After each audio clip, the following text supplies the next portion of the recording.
Bon allez, j'allais pas vous laisser là-dessus quand même, c'est parti pour la revanche. Enfin, pas vraiment, mais bon, laissez-moi m'expliquer. Pour vous donner tout le contexte, j'ai donc essayé de faire un newsletter sur Skylanders il y a plus d'un an. C'était littéralement avant l'été dernier, au début des vacances de Pâques. Attendez d'ailleurs, j'ai même la date précise, le 15 avril. J'ai donc fait un newsletter sur Skylanders, sans savoir que ce serait le challenge le plus difficile que j'ai eu à faire, sans déconner. Là clairement on est sur un de ces bourbiers, je m'y attendais zéro. 4 essais et plus de 4 mois plus tard, je ne suis toujours pas parvenu à le faire. Et à ce moment-là, je m'étais donc fait la promesse de faire un 5e essai, un jour. Un an plus tard, lors des prochaines vacances d'été. Et cet essai 5, c'est donc pas ce que vous allez voir. Ici, vous allez voir toute la partie stratégique de la run. Et l'essai 5, lui, bah, vous pourrez le voir en live. Car en effet, j'ai donc planifié de faire cet essai 5 qui, on l'espère tous, sera le bon, entièrement en direct. Je le fais évidemment pour pouvoir terminer de manière épique, ce qui est aujourd'hui le challenge qui m'a demandé le plus de temps et d'énergie de ma vie, et également juste pour m'essayer au live et voir si je me plais bien dedans, et aussi si vous appréciez. Car clairement, je vous le dis, si ces lives fonctionnent très bien, je vais sûrement par la suite faire d'autres challenge runs en direct. Donc, si ça vous intéresse, notez bien ces dates. Littéralement pendant toute la semaine prochaine, je vais faire un live par jour. Les 3 premiers jours, ça va être des lives un peu préparatifs pour que je puisse un petit peu me familiariser au live YouTube, etc. Sachant que c'est la première fois que j'en fais. Donc le lundi et le mardi, je serai en live à partir de 15h. En imaginant que vous êtes tous en vacances, vous pourrez donc tous être là, je l'espère. Le lundi, je vais faire la suite de ma tier list sur les Skylanders que j'ai fait dans le premier newslock. Et disons que si la première fois il y en avait déjà beaucoup, cette fois-ci, en vrai, juste une image. Une image, voilà tout ce qu'on aura à faire. En vrai, je sais même pas si on pourra le faire en une fois. Le mardi, ce sera une autre tier list, mais cette fois-ci en lien avec le newslock. En effet, je vais rank tous les Skylanders de Spyro's Adventure par intérêt, donc pour le newslock. Et je vais aussi probablement faire ceux de Giants, puisque ça devrait aller assez vite.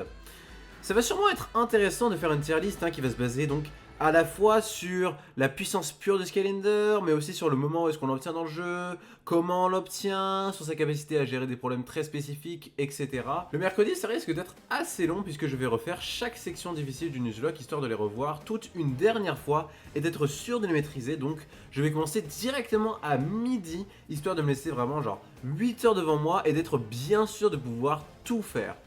Et enfin, donc, du jeudi au dimanche, pendant 4 jours, je vais faire tout le newslock avec un objectif d'un jeu par jour. Et je vais d'ailleurs vraiment me réserver toute la journée pour faire ça, puisque j'ai planifié de commencer à 7h du matin, donc voilà. Ça m'étonnerait que beaucoup d'entre vous soient là, même si en même temps on va commencer par l'early game, donc c'est pas trop grave, avec une pause de midi à 13h pour manger et encore une autre de 19h à 20h, ce qui devrait logiquement me laisser 13 heures de temps de jeu à chaque fois, ce qui devrait donc être largement assez. Bref, je vais pas vous inviter à venir nombreux non plus, il y a peut-être d'autres événements se déroulant en même temps qui pourraient plus vous intéresser, mais s'il y a des gens qui passent pour dire coucou, ça me ferait bien chaud au cœur. Et donc, comme avant chaque essai, d'abord on va voir les changements sur les règles, car oui, j'ai des changements à faire, et puis ensuite, vous allez donc voir les changements de l'équipe, la stratégie et tout le nouveau routing. Ok, donc, rappel, voici toutes les règles. C'est vrai que si vous avez oublié, ça fait beaucoup. Et j'ai donc 4 changements à faire. Tout d'abord, plus le droit de changer indéfiniment entre les Skylanders. Énormément de challenge run, si ce n'est toutes, sont en no switch, c'est-à-dire qu'il est totalement interdit de retirer un Skylander du portail en combat. Et il est vrai que la possibilité de changer indéfiniment de Skylander retirait une partie de la tension dans le nuzlocke original. Sauf qu'en même temps, je trouve que quand même, ce serait peut-être un peu trop extrême d'être en no switch, surtout pour un challenge aussi long que celui-ci, ça serait trop punitif. Donc, je vais faire un petit compromis. Ce n'est pas possible de changer de calendar, sauf entre les phases d'un boss ou les rounds d'un combat d'arène. Et comme je sais très bien que c'est un peu vague, laissez-moi donc dire ce que je considère être un changement de phase pour un boss. Bon, tout d'abord, de manière générale, quand il y a une cinématique dans un combat de boss, qu'elle soit in-game ou non, c'est un changement de phase. Donc ça veut dire que je peux toujours changer de calendar pendant les cinématiques, ou alors juste après la cinématique, notamment dans Spyro's Adventure, où c'est littéralement impossible de changer de calendar pendant une cinématique. Cela permet d'ailleurs de couvrir la grande majorité des boss, mais il reste quelques cas particuliers. Pour le chef Pepperjack, on peut clairement repérer 2 phases, la première où il te fonce dessus plus Bullet Hell, puis celle où il met des steaks sur le terrain. Pour Dreamcatcher, on peut dire qu'à chaque fois que ça zoome sur elle, c'est un changement de phase, même si le combat est tellement court et facile que ça ne change pas grand chose pour être honnête. Pour Wolfgang, il y a 4 phases différentes, celle en 3D, celle en 2D, puis le Bullet Hell, et le 2D plus Bullet Hell. La Golden Queen est sûrement le combat le plus difficile à déterminer les phases, mais j'ai décidé de garder mon principe de s'il y a un grand moment de pause, c'est un changement de phase. Donc, la Golden Queen a 4 phases. Il y a la première phase, puis la seconde qui va du moment où elle se transforme en boule jusqu'à la cinématique, puis la troisième qui va jusqu'au moment où elle te chasse, et puis, donc, la dernière phase où elle te chasse dans les escaliers. Et enfin, pour Chaos, c'est assez clair mais je le rappelle quand même, à chaque fois qu'il se régène, c'est un changement de phase. Ce qui ferait donc normalement tous les boss. Ah et puis d'ailleurs, en bonus, c'est la même chose pour le menu des stats. Oui, car si vous vous souvenez bien, dans Skylander, tu peux appuyer sur moins pour voir les caractéristiques de ton Skylander et d'autres trucs.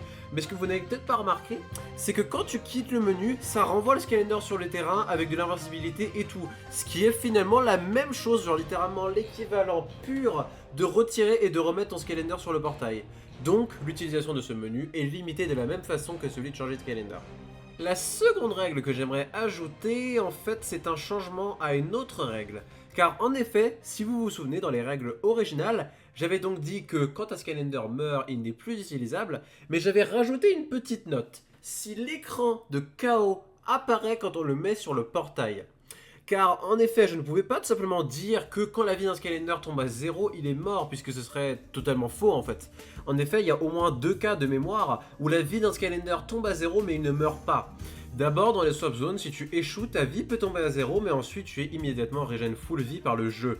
Et surtout, quand tu meurs avec la partie basse de Night Shift, tu vas également réapparaître. Et clairement, au début je pensais que c'était fine d'autoriser les 2 vies supplémentaires de Night Shift. Juste non, ça rendrait le challenge beaucoup trop facile, surtout en difficulté difficile où les ennemis ne peuvent pas te détruire. Et surtout en combinaison avec un certain Skylander que je ne dirai pas pour l'instant car il aura son importance plus tard. C'est simple, ce combo est un des meilleurs Skylanders de toute la saga. Il est littéralement à la puissance de beaucoup de sensei. Vous savez, les Skylanders qui peuvent remplir l'écran de projectiles. Donc bon, clairement, je ne pouvais pas juste l'autoriser. Et en plus de ça, ça ouvre tellement de possibilités pour les Skylanders swap. Là où jusqu'ici, le choix pour la partie basse semblait déjà fait d'avance. Clairement, c'est tout bénef. Et puis sinon, sachez que j'avais hésité un temps de faire une règle pour permettre de dire que les zones swap ne comptent pas. Mais je m'étais dit que c'était pas nécessaire. De toute façon, si j'ai vraiment besoin de faire une zone swap pour avoir un chapeau ou un truc du genre, c'est pas comme si je m'étais pas déjà entraîné des jours avant chaque essai. Ensuite, vous savez déjà que j'avais interdit de refaire les niveaux, et bien j'ai décidé d'aller un peu plus loin. À partir de maintenant, tous les niveaux qui ne sont pas obligatoires sont interdits, à l'exception toujours des Adventure Pack, mais seulement si la gemme d'âme d'un des Skylanders de ton équipe est dans le niveau Adventure Pack. C'est vraiment la seule exception. Sinon, ça permet donc de bannir, eh bien, tous les moyens d'XP, tout simplement. La raison est que, et on reviendra dessus plus tard, entre les 2 vidéos, je me suis familiarisé avec le challenge Ultimate Nightmare, qui est de très très loin le challenge le plus populaire de toute la saga. Et dans ce challenge, les règles sont à peu près les mêmes que sur mon Nuzlocke, à l'exception que ce n'est que sur un seul jeu, la difficulté est en cauchemar et non en difficile, et surtout, un seul Skylander est utilisé pendant tout le défi. Et du coup, ce challenge, comparé à Ultimate Nightmare, il fait presque casu. À une exception près, c'est que dans l'Ultimate Nightmare, ton Skylander n'est pas reset, il peut totalement être déjà niveau max. Et je me suis donc dit que oui, en vrai, entre faire un jeu en difficulté cauchemar avec un Skylander niveau max et 4 jeux en difficulté difficile avec 6 Skylanders beaucoup plus faibles, je trouve que c'est beaucoup plus proche en termes de difficulté. Enfin, c'était pas le cas quand tu pouvais théoriquement XP tous tes Skylanders au niveau max, mais maintenant que c'est plus le cas, oui. Surtout qu'en plus, en Ultimate Nightmare, les vies supplémentaires de Night Shift et les Aeons Elite sont autorisées. Donc voilà, je trouve que c'est assez équivalent. Et enfin, pour également simplifier le challenge tout en le rendant plus difficile, les jetons d'amélioration sont bannis à présent. Tout simplement car c'est également le cas dans le challenge Ultimate Nightmare, donc ça fait plus sens de le bannir également. Surtout que ça pouvait permettre de rendre Giants tellement plus facile. Et j'ai aussi décidé de bannir les trésors légendaires dans Swap Force qui ont un effet similaire. sauf pour celui que tu es obligé de placer, évidemment. Ah, et puis d'ailleurs, j'aimerais aussi dire que dans Trap Team, si je me trompe pas, il y a un système similaire où grossièrement, quand tu as plein de Skylanders d'un même élément, les Skylanders de cet élément reçoivent un boost de puissance. Chose qui, en plus, si je ne me trompe toujours pas, est toujours active peu importe la sauvegarde. Donc, juste pour être sûr, je vais faire le jeu sur un autre compte pour pouvoir lancer le jeu complètement vierge. Et oui, du coup, j'imagine que ça en fait une règle. Ok, petite rustine, juste pour vous parler de quelque chose, parce que je m'en suis pas rendu compte avant en fait. Donc du coup, je suis allé vérifier sur le wiki pour voir si l'histoire du boost élémentaire était bien vraie. Et du coup, je me suis rendu compte que non seulement c'était bien le cas, mais en plus de ça, je me suis aussi rendu compte que c'était littéralement le cas sur tous les jeux. Donc bon voilà, en réalité, du coup, la règle, ça va pas être de je vais devoir lancer Trap Team spécifiquement vierge, mais en fait, ça va être le cas du coup de tous les jeux du Nuzlocke. Et effectivement, du coup, c'est ce que je vais faire. Et je pense, du coup, ça devrait régler de manière générale tous ces problèmes. Ou est-ce que, du coup, ça va faire que la partie, elle sera pas toujours la même en fonction de la sauvegarde que tu as, en fonction, du coup, du nombre de Skylanders que tu as collecté, etc. Et donc, du coup, voilà. Donc, du coup, pour ces raisons, je vais bien lancer le jeu vierge. Et comme ça, l'expérience sera plus consistante et sympathique. Voilà. Ah, et puis d'ailleurs, j'aimerais faire un petit erratum. Vous vous souvenez quand j'ai dit que Spotlight et Blackout étaient impossibles à obtenir parce qu'il fallait faire des Adventure Packs avant, respectivement, le chapitre 1 et 2, ce qui n'était pas possible? Je racontais n'importe quoi. Bon, après, ma logique était fondée, légèrement. Puisqu'en effet, dans le lobby de Trap Team, il y a une structure pour accueillir les Adventure Packs, et je croyais, à cette époque, n'ayant aucun Adventure Pack pour essayer, qu'il fallait forcément passer par cet endroit pour aller sur un niveau Adventure Pack. Sauf que maintenant je peux essayer pour de vrai et bah non en fait. Littéralement, tu mets l'Adventure Pack sur le portail et ensuite tu peux choisir d'y aller sans même aller sur un autre menu. Et juste pour être sûr, regardez, voici une sauvegarde qui se situe avant d'avoir fait le chapitre 2. Je mets l'Adventure Pack et pareil, ça fonctionne normalement.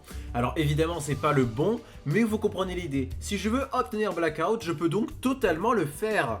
J'ai juste à faire le chapitre 1, lancer l'Adventure Pack Midnight Museum, obtenir la gemme d'âme de Nightmare pour la débloquer, puis ensuite ouvrir le portail élémentaire de l'élément correspondant pour enfin obtenir la gemme d'âme de Blackout et le débloquer. Bon, par contre, pour Spotlight, j'avais totalement raison. Regardez, je vais même pas m'embarquer dans une explication compliquée. Quand je lance une nouvelle sauvegarde, ça me lance instantanément dans le chapitre 1. Et quand je mets mon Adventure Pack, ça me le dit clairement, il faut que je termine le chapitre 1 avant de pouvoir faire un Adventure Pack. Ce qui veut dire que je suis obligé de pouvoir faire le chapitre où il y a la gemme d'âme de Spotlight, et le seul moyen de l'obtenir, c'est d'utiliser Nightlight dont la gemme d'âme est dans un Adventure Pack. Donc bon, vous avez compris, c'est impossible d'obtenir la gemme d'âme de Spotlight puisqu'il est interdit de recommencer les niveaux. Ok? Maintenant que les règles ont bien été établies, je vais vous présenter la nouvelle équipe, et sachez que ça a été un vrai carnage.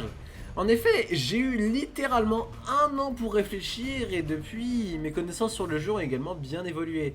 Et sachez que 4 Skylanders de l'équipe vont changer. Tout d'abord, Star Strike, ça me fait vraiment mal de te l'annoncer, mais on va te remplacer par un swapper. Oui, car en effet, comme je l'ai dit, mes connaissances sur le jeu sont bien meilleures, et je sais donc très bien que Star Strike n'est peut-être pas le meilleur Skylander ever pour Swap Force, même si ça reste tout de même un très bon choix. Et ce Skylander, sur Swap Force, il a beaucoup changé au fil des mois, comme vous pouvez vous en douter. D'abord, je pensais donc que j'allais évidemment choisir Shift pour la partie basse, et le dilemme ne se faisait donc que pour la partie haute. Au tout début, je me disais que ce serait Blast Zone, car je pensais qu'il était le swapper qui faisait le plus de dégâts. Car encore une fois, ma connaissance du méta n'était pas très bonne. Mais bon, j'ai fini par l'abandonner, surtout parce que la gemme d'âme de Blast Zone est dans la forêt fantasmagorique, soit l'avant-dernier niveau du jeu, c'est beaucoup trop tard. Et puis ensuite, j'avais donc pensé à un autre Skylander, Boomjet, pour la simple raison que c'est le seul swapper qui a une capacité de soin. Et elle est d'ailleurs OP. Elle prend seulement quelques secondes à s'activer pour faire regagner plus de 200 PV, c'est vraiment surpuissant. Bon, après, ce qui est problématique, c'est qu'elle ne fonctionne qu'une fois, donc c'est très fort, j'insiste vraiment là-dessus, puisque ça te permet littéralement de prendre une attaque puis de régénérer les dégâts quelques secondes après, mais comme ça permet pas de te régénérer full vie, c'est tout de même très gênant, surtout qu'en plus, la partie haute de Boomjet est sûrement l'un des Skylanders qui fait le moins mal du jeu, sans déconner, c'est un super défaut. Et petit à petit, mon regard s'est tourné vers Rattleshake. Rattleshake, c'est pour moi le swapper le plus sous-coté du jeu. Beaucoup de gens disent que le meilleur swapper c'est Spyrise, Magna Charge ou même Boomjet, alors que putain, Rattleshake pour moi il nique absolument tout. Tout d'abord, il fait des plutôt bons dégâts, notamment grâce à sa tourelle qui fait des dégâts bonus et ralentit les ennemis. Son tir chargé permet de récolter les collectibles, ce qui est plutôt sympa. Et surtout, sa gemme d'âme, nom de Dieu! Grossièrement, sa gemme d'âme lui offre une peau qui lui permet de prendre moins de dégâts quand il prend une attaque, et ensuite sa peau disparaît et réapparaît au bout de quelques secondes. Cette amélioration est tellement OP, je pense pas que vous pouvez vous rendre compte à quel point, car ça transforme Rattleshake en véritable éponge capable d'absorber une quantité absurde de dégâts et d'être potentiellement même plus tanky qu'un géant. Et en plus de ça, c'est également très fort pour les phases de tourelle de Swap Force, même probablement meilleur que la régénération sylvestre de Cell Health. Et c'est donc probablement ce que je vais utiliser pour ces phases. Genre, vous vous souvenez de la phase de tourelle des îles osseuses? Celle qui a littéralement terminé une de mes runs? Je l'ai fait avec Rattleshake et c'était super facile. Ce moment n'est officiellement plus un danger. Sinon, en parlant de gemme d'âme, quand est-ce que tu obtiens Boomjet? Parce que je l'ai pas encore dit. Eh bien, il s'obtient à Motleyville, soit tout juste avant les tunnels tordus où se trouve la première phase de tourelle difficile. Et pour Rattleshake, il n'est pas impossible qu'il s'obtienne dans le deuxième niveau du jeu, ce qui est donc plutôt insane. Et donc, à un moment, j'hésitais beaucoup entre Boomshift et Rattleshift avant de définitivement tourner vers Rattleshift. Et d'ailleurs, petite anecdote, devinez qui a été utilisé pour la seule run Ultimate Nightmare qui a été faite sur Swap Force? Exactement. Rattleshift semblait vraiment être le choix obvious depuis le début. En tout cas, c'était avant que j'annule les vies supplémentaires de Night Shift. Et puis du coup, depuis, je m'étais dit que j'allais toujours jouer la partie haute de Rattleshake, et pour la partie basse, j'allais choisir Hoodloop, pour la simple raison qu'il devrait permettre, normalement, de gagner du temps pendant que la seconde peau est retirée avec ses téléportations. J'ai donc commandé Hoodloop et... c'est une immense dinguerie. Pendant que j'écrivais le texte, pendant que j'écrivais ce que je suis en train de vous lire littéralement, et un jour avant que j'obtienne Hoodloop, j'ai eu une double épiphanie. D'abord, j'ai réalisé que le soin de Boomjet pouvait apparaître plusieurs fois, et d'ailleurs j'en avais même entendu parler, mais au début j'y avais pas cru, tout simplement parce que j'arrivais pas à le reproduire. Mais en fait c'est bien le cas, c'est juste que, en gros, le soin de Boomjet il fonctionne de cette façon. Quand tu arrives dans le rouge et que tu utilises ton attaque tertiaire, un soin va donc apparaître. Et j'avais d'ailleurs entendu que ce n'était qu'une chance qu'il apparaisse, mais non. Je crois que c'est le cas en difficulté cauchemar, mais en difficulté difficile, quand tu es dans le rouge, un soin va toujours apparaître quand tu fais ton attaque tertiaire. Et ensuite, si tu continues à faire des attaques tertiaires, c'est seulement une petite chance que de la nourriture apparaisse. Ce qui explique pourquoi je comprenais pas au début, car il faut vraiment genre volontairement rester dans le rouge et refaire une attaque tertiaire pour maximiser les chances que ça arrive. Donc bon, vous avez compris, c'est un bourbier incompréhensible le soin de Boomjet, mais ça veut donc dire qu'il a vraiment la possibilité de se régénérer full vie comme Camo, Stealth et Flashwing, et qu'il pourrait aussi potentiellement faire apparaître plein de nourriture sur le terrain, ce serait OP contre certains boss. Alors attendez, je suis désolé d'interrompre mes propres rêves, mais... en fait, au début je croyais qu'il y avait une limite à ce soin, qu'au bout d'un certain nombre de nourritures sur le terrain, le soin finissait par ne plus apparaître tant qu'une des nourritures n'a pas été mangée. Sauf qu'il n'y en a pas. Regardez par exemple ici, je crois que c'est genre 25 nourritures, et sachant que rappel, chacune régène 400 PV, je ne pense pas avoir besoin d'expliquer plus que ça pourquoi c'est pas autorisable. C'est pas vraiment un bug par contre, donc je vais devoir lui écrire sa propre règle, car évidemment, c'est pas comme si c'était la troisième fois que j'en rajoute une Orestine. Et donc, je vais limiter le nombre de nourritures qu'on a le droit de faire apparaître à 2, ce qui est donc assez pour regagner toute sa vie, assez pour faire des setups intéressants, mais pas non plus à un point où le jeu devient une blague. Et à ce moment-là, je m'imaginais donc déjà un combo Jet Shake en combinant donc le bulk de Rattleshake et le soin de Boomjet. Le seul problème, c'est que ça ferait encore une fois un Skylander qui fait de très mauvais dégâts. Et puis ensuite, j'ai eu une autre épiphanie. Oui, parce que je ne l'ai pas encore dit, mais la gemme d'âme qui permet à Rattleshake de tanker super bien, elle est sur la partie haute et basse. Et ce que je n'avais pas remarqué jusqu'ici, c'est qu'elle peut se stacker. Regardez, là j'ai pris 5 dégâts, je la refais avec seulement la partie haute et j'en prends 10. Et une seconde chose qui sauve aussi beaucoup la partie haute de Rattleshake, et en plus c'est bien car ça va me permettre de faire la transition avec les boss et le Skylander de Trap Team, c'est que... vous vous souvenez de ce qui m'avait perdu la dernière run? Oui, c'était Kankro, mais qui c'est qui lui a donné un gros coup de main? C'est Wolfgang. Et Rattleshake, il détruit Wolfgang, littéralement. Regardez ça, la tourelle ralentit Wolfgang et du coup il reste planté là à prendre la blinde de dégâts. Sa phase finale qui est normalement un enfer de choses à éviter, elle se fait plutôt largement grâce à la tourelle de Rattleshake. Et donc, et c'est là que c'est intéressant, pour Trap Team j'ai également pensé à un éventuel changement de Gear Shift. Car en effet, Gear Shift c'est un excellent Skylander, peut-être le meilleur de Trap Team, et son aide contre Chaos très spécifiquement est considérable. Mais je n'aime vraiment pas le fait qu'elle s'obtienne si tard dans le jeu, et j'ai donc pensé longuement à la remplacer. Bon, je vais vous passer tous les détails quand même car, je vais être honnête, cette vidéo pourrait être 2 fois plus longue si je parlais vraiment en détail de tous les Skylanders auxquels j'ai pensé. Mais pour Trap Team, grossièrement, j'ai pensé à 4 Trapmasters différents. Gear Shift, Wallop, qui aurait totalement été mon choix avant que je réalise où est sa gemme d'âme, Thunderbolt, qui a la capacité de détruire la barre de vie de Taekwondo avant que je finisse par maîtriser le boss, on reviendra dessus plus tard, et enfin Crypt King, qui s'obtient assez tôt lors du marais des monstres, donc ce n'est pas non plus dans le tout début du jeu, mais c'est bien avant Wolfgang ou même Dr. Crankcase. Et surtout, Crypt King, lui aussi, il est plutôt fort contre Wolfgang. Car en effet, c'est la même raison pour Thunderbolt d'ailleurs, et cette fois-ci je vais l'expliquer en détail, c'est tout simplement parce que Crypt King a un boost élémentaire contre Wolfgang, et ça, couplé au fait que les Trapmasters ont déjà un bonus de dégâts contre les boss, on arrive à des dégâts ridicules. Donc je pense que vous voyez le dilemme, on a d'un côté sur Subforce un Skylander qui est très fort contre Chaos en plus de pouvoir se soigner, et de l'autre côté un Skylander qui est très fort contre Wolfgang en plus d'être en globalité plus fort. Et sur Trap Team, on a un Skylander qui est très fort contre Wolfgang en plus de pouvoir se soigner, et un autre qui est très fort contre Chaos en plus d'être en globalité plus fort. Et pour être honnête, pour l'instant je n'ai pas encore fait mon choix. Et oui, pour la première fois dans Nuzlocke, ma team n'est pas encore déjà faite. Et je vais donc choisir entre le combo Rattleshake Gear Shift ou le combo Boomshake Crypt King pendant la run. Pour être honnête, j'ai beaucoup plus de chances de choisir Rattleshake et Gear Shift, tout simplement car, si vous vous souvenez bien, j'ai déjà beaucoup de Skylanders qui se soignent, mais... En fait, ça dépendra surtout de la situation de la run. Si j'ai très peu de morts, je choisirai sûrement le premier combo, mais si j'en ai beaucoup, je choisirai sûrement le second, donc on verra au moment venu. Et en même temps, je sais même pas si je vais choisir ces combos spécifiquement, car je vous écris ça bien après, et plus j'y pense, plus je me rends compte que Crypt King est aussi potentiellement très fort contre Chaos.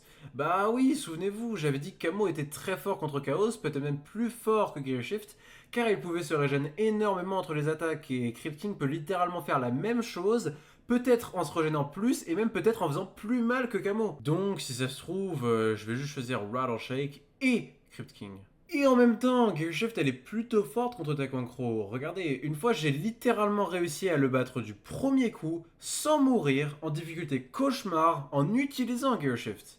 Je ne vais pas aller en détail parce qu'on va en parler plus tard, mais effectivement, le fait qu'elle fasse des dégâts ridicules, qu'elle bouge vite et qu'en plus, elle peut empêcher un des softlocks sur le boss, en fait un très bon choix. Et en même temps, Crypt King il aide sur tous les boss où Gear Shift n'est pas encore utilisable, donc Crypt King est plus intéressant pour le middle game et Gear Shift plus intéressante pour le late game. Et il y a aussi Boomshake qui peut également être très utile contre des boss différents de ceux où Rattleshake brille en plus de pouvoir se soigner.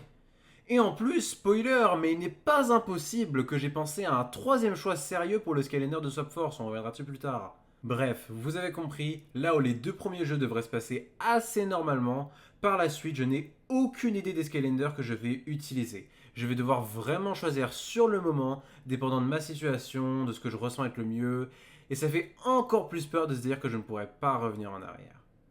Pour l'instant, je vous le dis, les 2 Skylanders que je pense choisir sont Rattleshake et Crypt King, car ils semblent en globalité couvrir le plus d'options, mais ça ne veut pas dire que mon avis sera le même durant les C5, surtout quand, vraiment je ne déconne pas, je n'arrête pas de changer d'avis au fil des semaines. Oui d'ailleurs, en parlant de Skylanders qui peuvent se soigner, les 2 qui restent dans l'équipe de la dernière fois, c'est Stealth Elf et Flashwing. Bon, tout d'abord, Stealth Elf, je pense pas que j'ai trop besoin de m'expliquer. D'ailleurs, sachez qu'à un moment, j'ai vraiment pensé à la remplacer pour prendre un autre Skylander qui pourrait remplir le rôle de truc surpuissant qui détruit tout, notamment Drobot, ou encore Whirlwind, ou même Sunburn, mais non. Juste non. Oui, c'est vrai que Stealth Elf a de gros points faibles. Elle souffre énormément contre les duellistes archaïens, contre certains clones de Chaos. Elle est presque inutile contre Chaos sur Trap Team. Mais justement, Stealth Elf est bien entourée pour pallier ses faiblesses. Et franchement, vu ce qu'elle nous a offert, ce serait une trahison de la changer pour Drobot Whirlwind juste parce qu'il rendrait le jeu plus facile en moyenne. Non, clairement ce serait nul, et en plus de ça, je perdrais le soin infini et la meilleure capacité à sortir du danger du jeu, et ça, je ne l'échangerais pour rien au monde. Stealth Elf, c'est ce qui permet de rouler sur la majorité du jeu, tout cela en étant le plus safe possible. Clairement, sur 4 jeux, des chokes sont très probables, et encore une fois, s'il y a bien un Skylander immunisé à ça, c'est Stealth Elf. Et sinon pour Flashwing, bah oui, je sais pas comment, mais elle est toujours dans l'équipe, alors que, je vous le dis, même moi, je voulais tellement qu'elle parte à un moment, c'est vraiment fou. Parce que Flashwing, c'est de très loin le membre le moins utile de mon équipe. Oui, elle est extrêmement forte et peut se soigner à l'infini, mais elle est particulièrement mauvaise contre les boss, et ça me plaît pas. Surtout quand le seul rôle qu'elle pourrait remplir, c'est donc de rouler sur les niveaux tout en pouvant se soigner. Sauf que, bah, c'est déjà ce que Stealth faisait. Sauf que, rappelez-vous des règles, je dois au moins avoir un Skylander de chaque jeu dans mon équipe, et oui, en regardant dans le roster, c'est bien Flashwing qui est le Skylander le plus intéressant. Car ce qui est bien avec Flashwing par rapport aux autres, c'est qu'elle peut donc faire les niveaux tout en pouvant se soigner. Et au moins, si elle meurt, bah c'est pas si grave, car j'aurai toujours Starforth pour prendre le relais, donc c'est un très bon Skylander backup qui peut se soigner. Et oui, ça en fait donc, selon moi, le meilleur choix parmi les Skylanders de Giants. Si vous vous demandez, j'avais aussi pensé à Bouncer, qui peut archer certains boss de Trapti, mais j'avais aussi remarqué Ninjini, qui est plutôt forte contre Tekwankro, car elle a une capacité similaire à Camo, mais c'est à peu près tout en termes de vrais bons autres choix. Et puis sinon,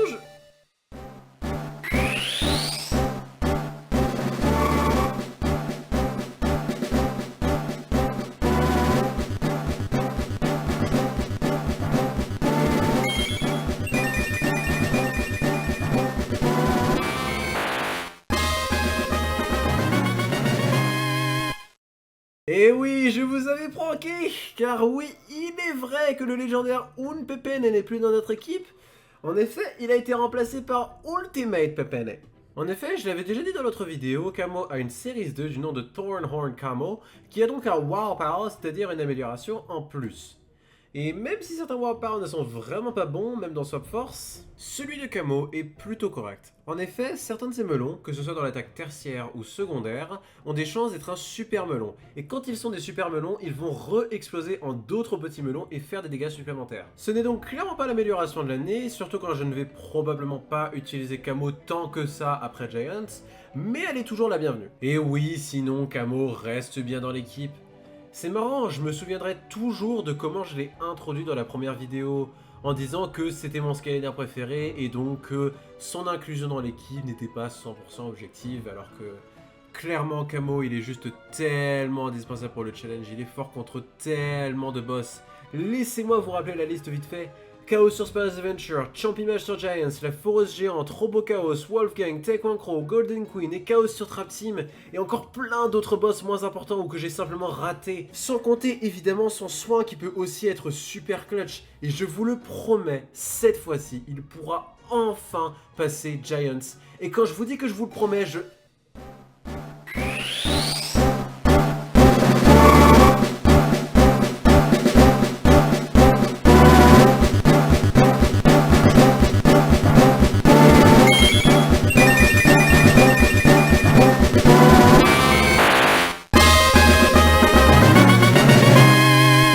Ah bah, c'est nouveau. Oui, en effet, c'est clairement une optimisation moins importante, peut-être même que c'est un mauvais choix, mais maintenant, Gilgrunt va passer de sa série 4 à sa série 2, car si vous vous souvenez bien, ce qui n'est probablement pas le cas, le Warpower de Gilgrunt série 2, c'est celui-là. Et clairement, depuis cette action super badass et clutch de l'essai 4, ça m'a vraiment convaincu que ce Warpower était le meilleur pour Gilgrunt. Et maintenant, il pourra donc l'utiliser non seulement sur Giants, mais aussi sur Swap Force et Trap Team. Tout comme pour Camo, ça ne risque pas de faire une grande différence, mais c'est quand même là. Et puis sinon, comme Camo, je garde bien Gilgrunt en tant que starter. J'avais aussi beaucoup pensé à Trigger Happy, et c'est vrai que si je pouvais faire avec d'autres Skylanders le travail que Gilgrunt fait dans la run, je l'aurais choisi car il a de vrais avantages par rapport à lui. Sauf que justement, je ne peux pas faire ce que Gilgrunt fait sans Gilgrunt. J'en ai vraiment besoin pour la run, et il reste donc dans l'équipe. Ah, et puis d'ailleurs, car oui, je crois qu'on est littéralement sur la 12e rustine, je sais même plus à ce stade. Vous voyez ce que c'est les variants? Bon, oui, il y a les Reposes, il y a les Lightcore, il y a les Aeons Elite, tout ça on connaît, mais il y a un truc dont j'ai pas parlé, c'est tous les variants qui changent l'apparence du Skylander. Il y a des skins sombres, des skins légendaires, etc. Et ce que je viens juste d'apprendre, c'est que ces putains de skins ont des stats buffés. Ce qui veut dire que, en fait, depuis le début, j'aurais dû acheter ces merdes qui coûtent parfois des dizaines d'euros de plus que l'original pour avoir genre 10% en plus sur des putains de stats. Si vous ne l'avez pas compris, je suis très salé. Surtout que je vais être honnête avec vous, même si j'en avais acheté plein, je n'avais pas planifié de reprendre une figurine pendant genre des mois. Donc, vous savez quoi? Vous me le bannez lui là. C'est simple, tous les variants qui changent les stats du Skylander de base sont bannis. C'est vrai que je fais plutôt ça parce que j'ai la flemme de racheter des trucs, mais j'ai quand même d'autres arguments qui viennent avec. Déjà, car si c'est pas banni, ça deviendrait obligatoire pour tous les calendars qui en ont une, car, comme je l'ai dit, les statistiques sont littéralement meilleures partout et sans aucun malus autre part. Deuxièmement, car contrairement aux Reposes et aux Lakor, ces variants sont presque toujours plus chers que les originaux et même beaucoup trop souvent bien rares. Et oui, je sais que les émulateurs et les cartes NFC existent, mais qu'est-ce que je m'en fiche moi? Je veux jouer avec les figurines en fait, le débat il s'arrête là. Ensuite, les statistiques des Skylanders sont super mal documentées, donc pour savoir quoi prendre, ça aurait été un enfer. Et enfin, ça rend le challenge beaucoup plus difficile et intéressant, et ça, je pense que personne va s'en plaindre. Et c'est donc tous les changements à mon équipe. Et en plus de ça, j'ai également dit la majorité de ce qui a changé dans la run. Mais je pense tout de même qu'il faut revenir sur deux choses au moins. Tout d'abord, il est enfin temps de parler de Taekwondo. Petit rappel, Taekwondo c'est... Oui, non, en fait, je pense pas que j'ai besoin de vous le rappeler. Je vous passe tout le temps de recherche pour essayer de trouver une stratégie pour le battre de manière consistante, parce que... Bah, j'ai fini par la trouver. Mais je vous jure, j'ai retourné le roster pour essayer de trouver des bonnes réponses à ce boss. Mais finalement, j'ai fini par réaliser, enfin, qu'il est possible d'esquiver ses projectiles de manière consistante. Oui, enfin, ça m'a pris genre 6 mois. Mais j'ai découvert que quand tu le touches, il va donc se téléporter de manière aléatoire autour de toi. Et à ce moment-là, si tu vas sur sa gauche ou sur sa droite, c'est une zone safe. Et il faut donc, si possible, un Skylander qui va quand même plutôt vite, mais heureusement ma team en est remplie. Et je pourrais donc le battre plutôt facilement. Même si je vais être honnête, ce boss me fait quand même bien peur. Mais c'est probablement juste du traumatisme qui remonte. Alors, attendez une seconde, car depuis, j'ai donc record des images du boss fight et... Disons que mon avis a légèrement changé sur lui. En effet, se mettre sur sa gauche ou sur sa droite ne semble pas être aussi sûr que je le pensais. Regardez dans cet essai, je me suis littéralement fait toucher 3 fois par le one-shot, alors qu'à chaque fois j'étais bien sur sa gauche ou sur sa droite. En fait, le seul endroit qui semble vraiment être sûr, ça a l'air d'être derrière lui. Et il faut donc que j'arrive derrière lui en passant par sa gauche ou par sa droite. Sauf que ce qui est problématique, c'est que dépendant où il se téléporte, ce n'est pas toujours possible de se mettre derrière lui. Mais bon, après, et ça j'en ai pas parlé du tout alors que c'est super important, si je ne peux pas me placer correctement à temps, je peux également me jeter dans le vide pendant que l'attaque est lancée. Ce qui fait que je ne mets aucun dégât sur le cycle, mais au moins je ne meurs pas. Même si, pour être honnête, je vais sûrement juste utiliser Camo. Je veux dire, même après tout ce temps, utiliser l'invincibilité de Camo reste la stratégie la plus consistante. Simplement par le fait que je ne dépends pas vraiment de l'endroit où il se téléporte, ce qui était presque toujours la chose qui me tuait finalement. Et en plus, il le tue super rapidement par rapport aux autres. J'ai quand même des bonnes chances de le perdre sur ce fight par contre, et ça me gêne car il est aussi très utile contre le boss final. Mais j'espère au moins qu'il pourra faire une grande partie du travail, et dans tous les cas, si je le perds, j'ai des stratégies backup pour espérer passer le boss. J'imagine notamment utiliser Rattle Loop si je perds encore une fois Camo avant Swap Force, qui peut grossièrement faire la même chose. Donc oui, du coup, clairement, Taekwondo va toujours être un boss assez stressant contre lequel je vais devoir bien m'entraîner pour le passer. Je m'excuse donc de m'interrompre et pour me contredire en plus, mais... En même temps, c'est Taekwondo, j'ai vraiment l'impression qu'à chaque fois que je pense avoir résolu le boss, je réalise plus tard que pas du tout. Et enfin, parlons un petit peu de Giants. Vous vous souvenez de l'Ultimate Nightmare? Eh bien, de très loin, le jeu qui est le plus populaire en Ultimate Nightmare, c'est Giants. C'est sûrement parce que c'est le seul jeu où c'est vraiment faisable de le faire avec n'importe quel Skylander. Et en parlant de ça, il n'est pas impossible que j'ai fait le challenge Ultimate Nightmare sur Giants avec Camo. Donc bon, clairement, il n'est pas impossible que Giants devienne subitement très facile. Surtout pour le chapitre 14, je veux dire. Avant, ce chapitre me faisait super peur, mais maintenant, je sais qu'avec Camo, je le fais les yeux bandés. Et clairement, entre le camping de Camo pour le chapitre 14, les projectiles surpuissants de Gilgron pour le chapitre 15, et encore Camo pour le dernier chapitre, le trio de chapitres archéants va probablement se faire super facilement. Mais on verra le jour de la run. Et donc, pour conclure la vidéo, je vais vous faire un petit rappel de comment la run devrait normalement se passer. Comme d'habitude, on va commencer sur Spyro's Adventure, il y aura un grinding de Gilgrunt, puis un grinding de Stelhalf, puis un grinding de Camo, puis on arrive ensuite sur le premier boss difficile, le combat contre Chaos pour obtenir la source des morts vivants éternelle. C'est un boss difficile, sauf que comme je l'ai fait un nombre incalculable de fois, ça devrait quand même plutôt bien se passer. Puis on enchaîne avec les niveaux de late game qui sont encore une fois très faciles, surtout pour des niveaux de la fin du jeu. Ensuite, on termine sur le combat final contre Chaos, qui devrait être plutôt simple.